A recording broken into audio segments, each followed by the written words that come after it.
بسم الله والصلاة والسلام على رسول الله وعلى آله وصحبه ومن والاه.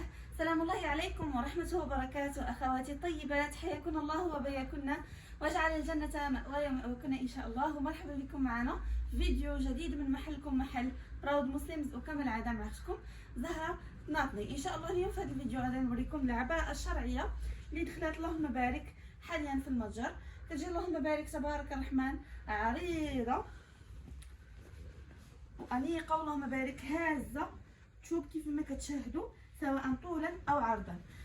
اللمسة اللي داخله في هذه العباءة ديال الأكمام، هذه العباءة البنات تقريبا خدمتها لمدة ديال 5 ولا 6 سنوات، كنت حطيتها لكم في اليوتيوب شحال هذه في البدايات ديالي، وبطبيعة الحال ما شاء الله كانت من بين العباءات الأكثر طلبا آنذاك، وقررت انني نعاودها لكم لانها ما شاء الله موديل ما كيدير موضاش، وباقي الاخوات كيجيو عندي لابسينها كيقول لي هذه راه مني يلاه بديتي يا زهره خليناها من عندك. وبطبيعه الحال داكشي علاش توحشتها ونوفر عاوتاني، لكن هاد المره صدنا فيها غير هاد التضيفه هادي اللي الديزاين ديالها مختلف. بطبيعه الحال النوعيه ديال الثوب تبدلات. هذا البنات نوعيه ديال كريب كوريه ممتازه رفيعه جدا اللهم بارك، وكيف ما كتشوفوا كتجي هاد الصديفه هنا كندخلوا فيها هاد الكميم هذا في حاله بغيتو تردوه على هذا الشكل، لا بغيتو تلبسوه على هذا الشكل لكم ذلك.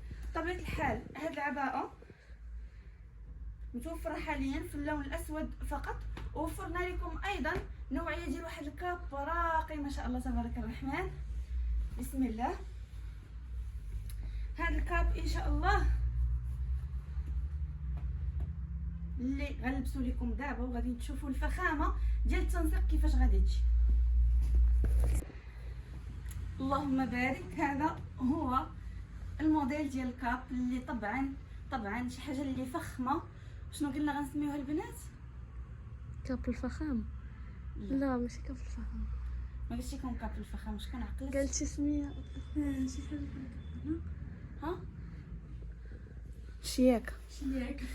هذا البنات كاب شياكه كيف ما كتشوفوا، لانه سمينا عباءه الفخامه. هذا البنات الشياكه داكشي اللهم بارك، شي حاجه اللي انيقه بزاف. كيف ما كتشوفوا العرض ديالو كيفاش كيجي، الثوب ديالو البنات راه من افخم الاثواب الشتويه اللي كاينه حاليا في المغرب.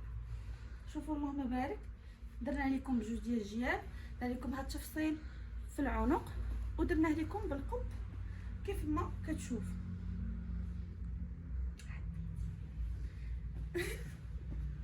فما شاء الله تبارك الرحمن كيجي على هذا الشكل.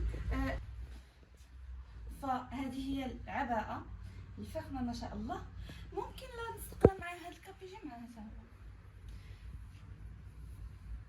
شد لي مريم دابا بطبيعه الحال بالنسبه لهذا الكاب هذا البنات راه ما شاء الله متوفر بالوان مختلفه. بطبيعه الحال تقريبا شي 7 الوان ياك البنات. توفر ايضا هذا الموف، توفر فيه الكري. هذا البنات هذا الكاب هذا الثمن ديالو هو 180 درهم، اما بخصوص هذا الكاب هذا البنات الثمن ديالو 250 درهم. هذا 250 وهذا 180. فبطبيعه الحال باقيين فيه ما شاء الله تبارك الرحمن الوان اخرى. غنوريكم نكتفيو ان شاء الله غير بالالوان اللي معلقين فقط، وان شاء الله باذن الله عز وجل اللي غادي تبغي تشوف باقي الالوان مرحبا والف مرحبا. لتاكيد طلب او الاستفسار يرجى انكم تواصلوا معنا عبر احد هذه الارقام. مرحبا بكم والف مرحبا، واستودعكم الله الذي لا تضيع ودائعه، دمتم في حفظ الرحمن ورعايته.